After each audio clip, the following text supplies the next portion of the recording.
understand how much Stevie Cohen makes, but I know he's spending a lot of it. Sure is.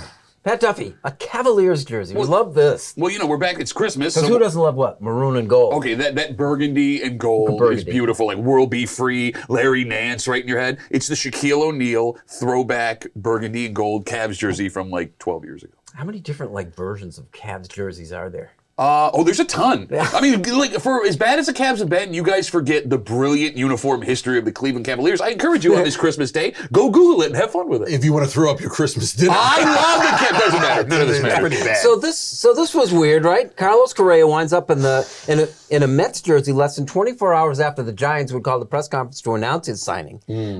Decided not to due to a medical issue. And it's like, oh my God, what the heck just happened? And Merry You're Christmas. our Mets guy, so... Make some sense of this. I can't because it's like a Merry Christmas gift. I'm not quite sure what's going on with it comes to the medical condition thing, but it was kind of like that story came out. I went to sleep and then somehow I woke up like presents underneath my tree and I had an outfielder we overpaid for and we'll keep for the next decade. So I'm not quite sure what to make of all this, but that's a lot of chips at the middle of the table for the Mets today. Yeah, bigger picture, it's one thing to burn money in your backyard.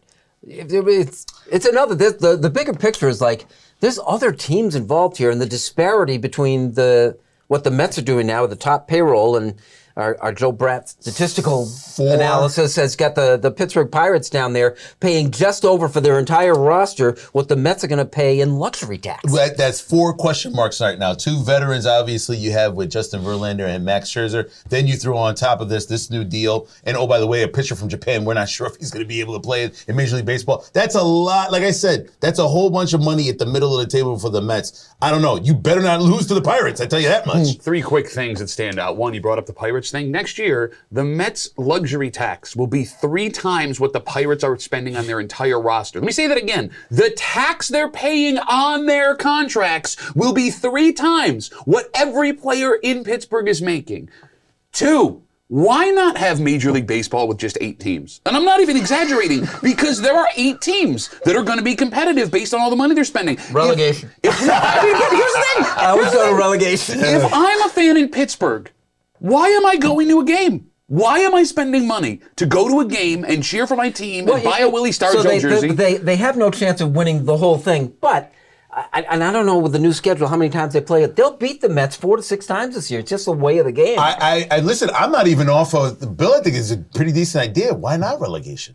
I mean, no, I'm dead serious. I mean, you're basically paying for the Yankees to come to town, or the Mets come to town, or the Dodgers come to town to see your team get beat. Why not have a subdivision or a lower division? Maybe build that team up. But that's the problem, but I'm all in on this. Yeah. Still, sounds great. The biggest crowds in Pittsburgh and Kansas City come to see the Mets and the Yankees when they come to play. Exactly. So if you took them off the schedule, I don't know that you're really solving any problems. But you have a business fan where owners in Kansas City and Pittsburgh, we can talk about other cities, are making money by not spending money, knowing that their entire ballpark is going to be filled with opposing fans. How do you do this? Is it sustainable? The bottom line is, any of this sustainable? Absolutely not. And I will fully admit, I have no understanding of finances, especially my own. However, how, with the money... Baseball, you can make an argument, is the 3rd most popular sport in America on a national level, the NBA coming up the way that it has. How are you spending billions of dollars on contracts when last year you were locking out the players because you say they were asking for too much? And think about this. The NFL they voluntarily went away from a nonprofit organization a couple of years ago so they wouldn't have to report how much money they were making.